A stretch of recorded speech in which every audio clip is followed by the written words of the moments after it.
दोस्तों आप सभी का आपके अपने YouTube चैनल एग्जाम पैरा पर मैं फार्मासिस्ट रॉबिन सिंह एक बार फिर से हाजिर हूँ आप सभी के लिए लेकर के बिहार फार्मासिस्ट का एग्जाम पेपर का 4th पार्ट। इसमें भी हम लोग 25 क्वेश्चन कवर करेंगे और आज से हमारा बिहार फार्मासिस्ट का जो ओवरऑल क्वेश्चन पेपर था 100 क्वेश्चन जिसमें थे वो हमारा कवर हो जाएगा। तो शुरू करेंगे हम आज का सेशन। देखिए हमारा 76 नंबर ऑफ क्वेश्चन क्या कह रहा है कि immunisation schedule for infants and a child does not include. कह रहा है जो इम्यूनाइजेशन शेड्यूल होता है इन्फेंट्स और चाइल्ड यानी बच्चों के लिए उसमें क्या इंक्लूड नहीं होता है। तो आप बताएंगे रेबीज़ वैक्सीन। रेबीज़ वैक्सीन जो इम्यूनाइजेशन शेड्यूल होता है किसी भी छोटे बच्चों के लिए उसमें रेबीज़ की वैक्सीन इंक्लूड नहीं होती है। ठीक है ना। अच्छा क्वेश्चन है कि immunisation schedule for infants and a child does not include rabies vaccine. इसमें रेबीज़ वैक्सीन को इंक्लूड नहीं किया जाता है। फिर कह रहा है the wall of the heart consist of how many layers. Heart में कितनी लेयर्स होती हैं। हार्ट के वॉल्स में हार्ट के वॉल में कितनी लेयर्स होती हैं। तो आप बताएंगे क्या करके there are three layers in the wall of heart. Heart की वॉल में, ठीक है, या आप कह सकते हैं कि हार्ट हमारा 3 लेयर से मिलकर के बना होता है। ठीक है ना। Pericardium, myocardium, endocardium. There are 3 layers of heart, pericardium, myocardium, endocardium. ठीक है ना। 78 नंबर ऑफ क्वेश्चन पे चलेंगे। कह रहा है following is an example of cardiac glycoside. इनमें से कौन सा एक कार्डियक ग्लाइकोसाइड का एग्जांपल है। तो आप बताएंगे जाकर के डिजिटॉक्सिन। डिजिटॉक्सिन जो है हमारा एक कार्डियक ग्लाइकोसाइड का एग्जांपल है, उदाहरण है और काफ़ी जो है पूछा जाता है एग्जाम में, इंपॉर्टेंट क्वेश्चन रहने वाला है आपका।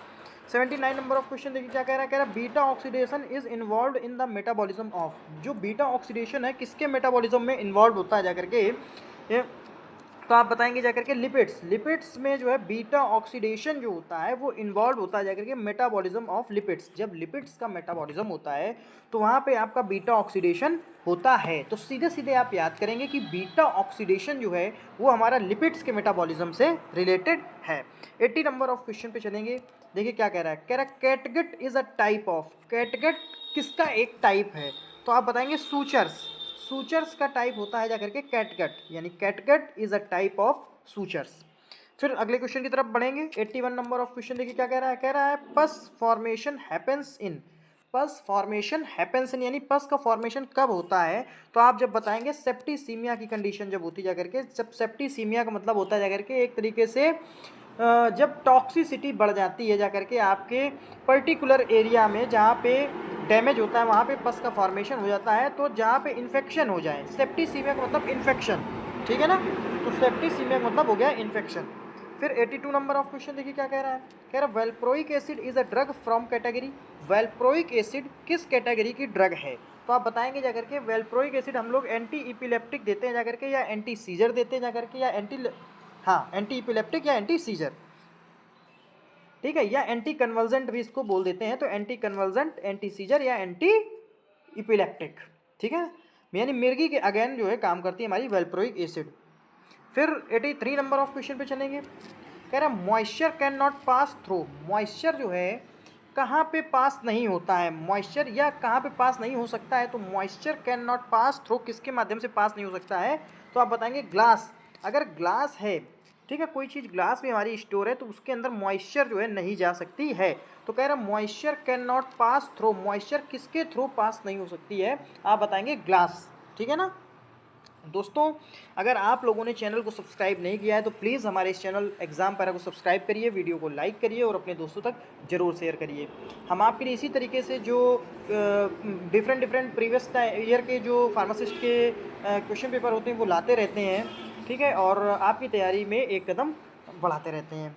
अब 84 नंबर ऑफ क्वेश्चन पे चलेंगे। देखिए क्या कह रहा है metal containers can not use for pharmaceutical.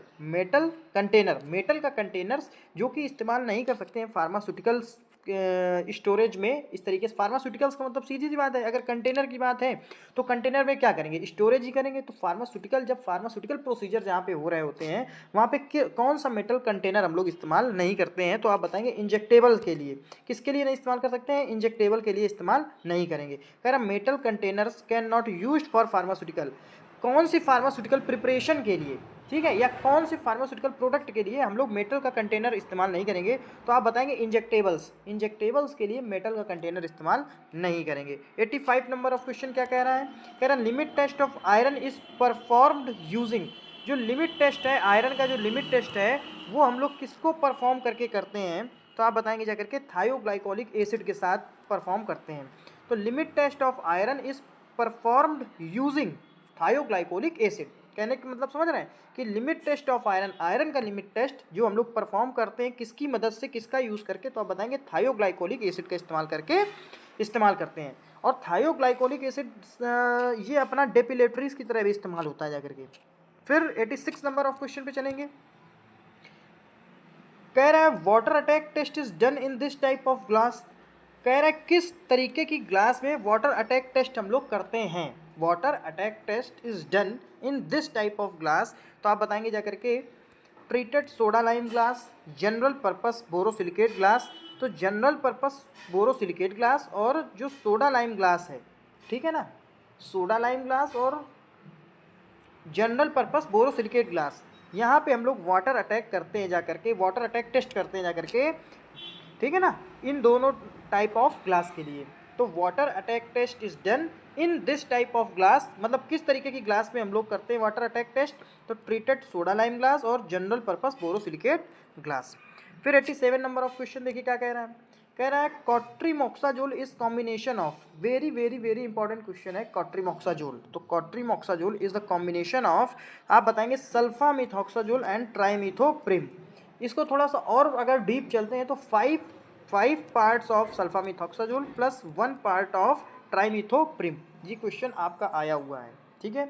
तो ये हो गया जाकर के cotrimoxazole is the combination of 5 parts of sulpha methoxazole and 1 parts of ट्राइमिथोप्रिम।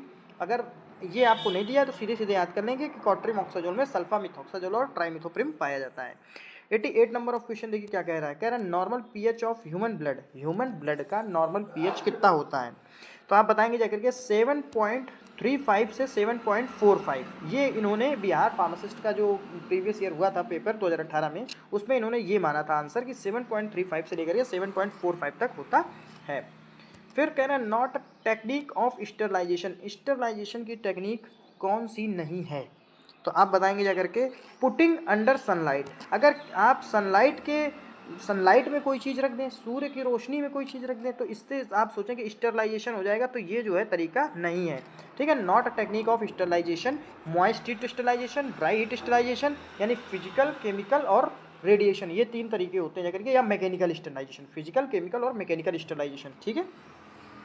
फिर 90 नंबर ऑफ क्वेश्चन देखिए क्या कह रहा है। कह रहा है in paste the concentration of insoluble powders substance is. Paste में जो कंसंट्रेशन होता है इनसोल्यूबल पाउडर सब्सटेंस का, वो कितना होता है जाकर के। इन पेस्ट यानी पेस्ट में जो कंसंट्रेशन होता है इनसोल्यूबल, जो घुलनशील नहीं होते हैं पाउडर, ऐसे पाउडर जो घुलनशील नहीं होते हैं, उनका पेस्ट में कंसंट्रेशन कितना होता है। तो आप बताएंगे जाकर के 50 to 70% होता है जाकर के, ठीक है ना। In paste the concentration of insoluble powder substance is 50 to 70%, यानी 50 से 70% पार्टिकल ऐसे होते हैं, ठीक है ना, इनसोल्यूबल होते हैं जाकर के, जो कि इनसोल्यूबल होते हैं, ठीक है। फिर 91 नंबर ऑफ क्वेश्चन देखिए क्या कह रहा है।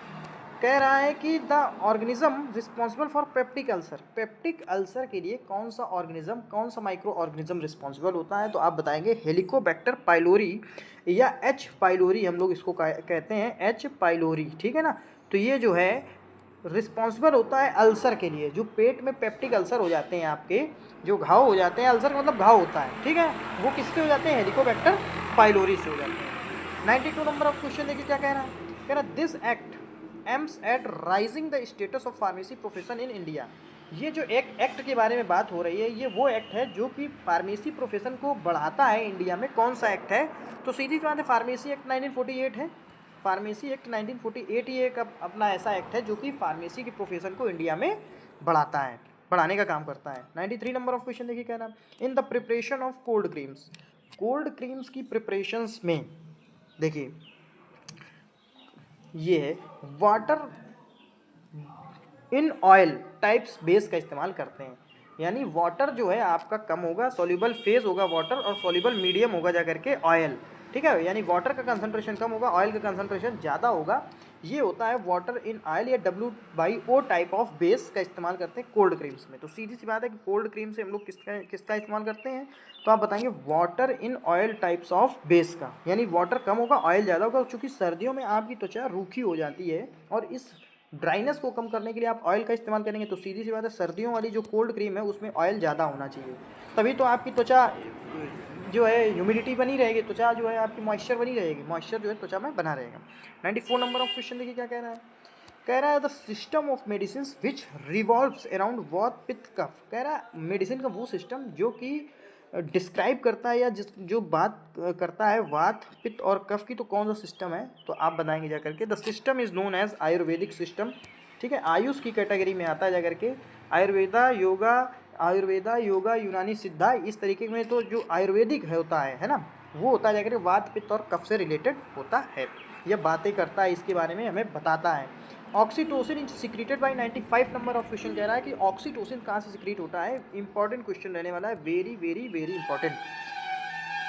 तो oxytocin is secreted by posterior pituitary gland. Pituitary gland से तो होता है, पोस्टीरियर पिट्यूटरी ग्लैंड से। पिट्यूटरी ग्लैंड के दो पार्ट है, एंटीरियर और पोस्टीरियर। तो पोस्टीरियर पिट्यूटरी ग्लैंड दो हार्मोन बनाती है, ऑक्सीटोसिन और वैसोप्रेसिन। वैसोप्रेसिन को हम लोग कहते हैं एंटी डाययूरेटिक हार्मोन्स। ठीक है, फिर 96 नंबर ऑफ क्वेश्चन देखिए क्या कह रहा है। कह रहा है following disease has been eradicated from the world. कौन सी बीमारी ऐसी है, कौन सी डिसीज ऐसी है जो कि पूरे विश्व से इराडिकेट हो चुकी है, ख़त्म हो चुकी है, तो आप बताएंगे जाकर के स्मॉल पॉक्स। ये क्वेश्चन बहुत आता है स्मॉल पॉक्स वाला कि कौन सी डिसीज़ ऐसी है जो पूरे विश्व से जो है ख़त्म हो चुकी पूरी तरीके से, तो स्मॉल पॉक्स। ठीक है, फिर 97 नंबर ऑफ क्वेश्चन क्या कह रहा है। कह रहा है cyanocobalamin is also known as. जो साइनोकोबालामिन है उसको किस दूसरे नाम से जाना जाता है, तो आएगा जाकर के आपका विटामिन B12। विटामिन B12 के नाम से जानते हैं साइनोकोबालामिन को। Cyanocobalamin is also known as vitamin B12, यानी विटामिन B12 का नाम है साइनोकोबालामिन, और इसमें कोबाल्ट जो है, कोबाल्ट एलिमेंट पाया जाता है। कौन से विटामिन में कोबाल्ट एलिमेंट पाया जाता है, तो आप बताएंगे विटामिन B12 में, साइनोकोबालामिन में। 98 नंबर ऑफ क्वेश्चन देखिए।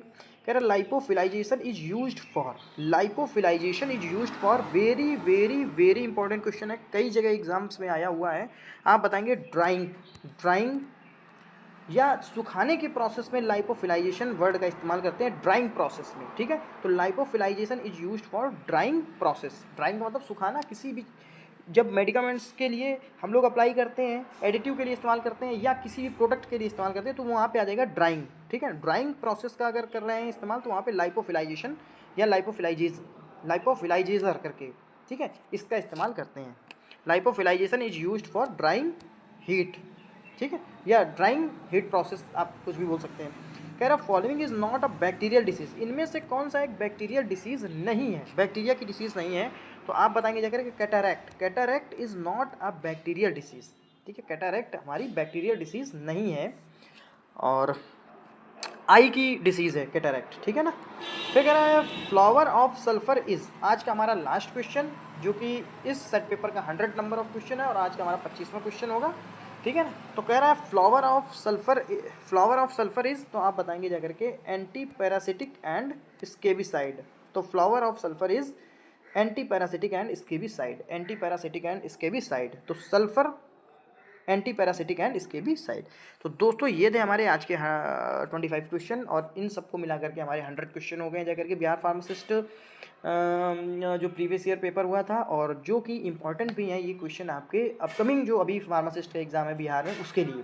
तो दोस्तों अगर आपको ये क्वेश्चन अच्छे लगे हो तो प्लीज़ हमारे इस चैनल एग्जाम पैरा को सब्सक्राइब करें, वीडियो को लाइक करें, और अपने दोस्तों तक जरूर शेयर करें। हम आपके लिए इसी तरीके से जो इंपॉर्टेंट क्वेश्चन के कलेक्शन है लाते रहेंगे। हाल ही में आरआरबी फार्मासिस्ट की जो एग्ज़ाम डेट है वो आउट हो चुकी है टेंटेटिवली, कि संभवता है कि आपका जो है 28, 29, 30 अप्रैल में करवा लिया जाए 2025।